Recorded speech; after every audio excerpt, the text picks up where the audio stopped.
नंदुरबार लोकसभा मतदारसंघ मतदानाच्या टक्केवारीत राज्यात अव्वल।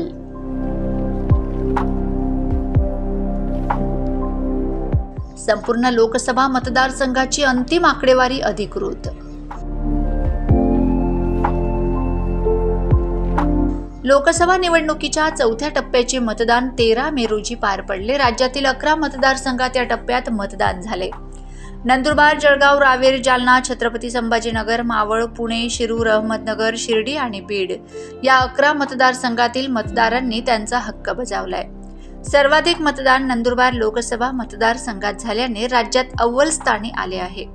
नंदुरबार लोकसभा मतदारसंघात 70.68% मतदान झाले। नंदुरबार लोकसभा मतदारसंघात 2019च्या तुलनेने यंदा मतदान वाढल्याने हे मतदान कोणाच्या पारड्यात जातंय, भाजपा उमेदवार हिना गावित की काँग्रेस उमेदवार गोवाल पाडवी, हे पाहणं औचित्याचं ठरणार आहे।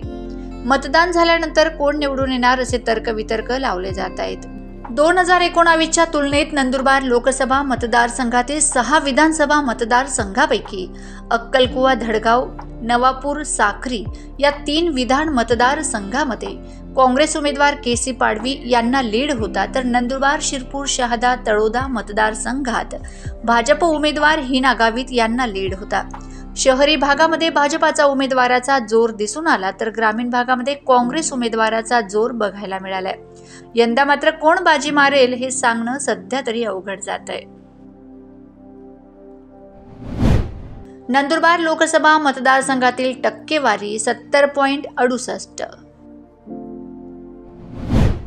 विधानसभा मतदारसंघ 2019-2024।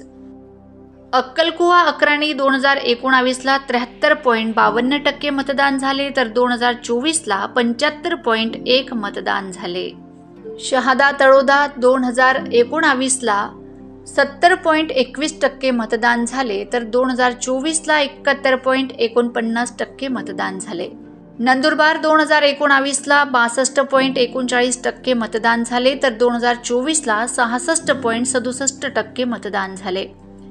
नवापूर 2019मध्ये 75.28% मतदान झाले, तर 2024ला 80.18% मतदान झाले। साक्री 65.31% मतदान 2019ला झाले आहे, तर 2024मध्ये 67.60% मतदान झाले।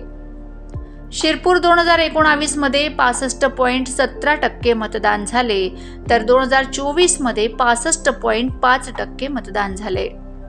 एकूण 2019मध्ये 68.33% मतदान, तर 2024मध्ये 70.68% मतदान झाले।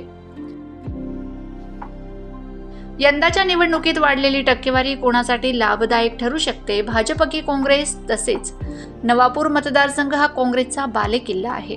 यात राज्यात सर्वाधिक मतदानाचा टक्का वाढला आहे। तो टक्का कोणाच्या पारड्यात जातो हे देखील पाहणं तितकंच महत्त्वाचं ठरणार आहे।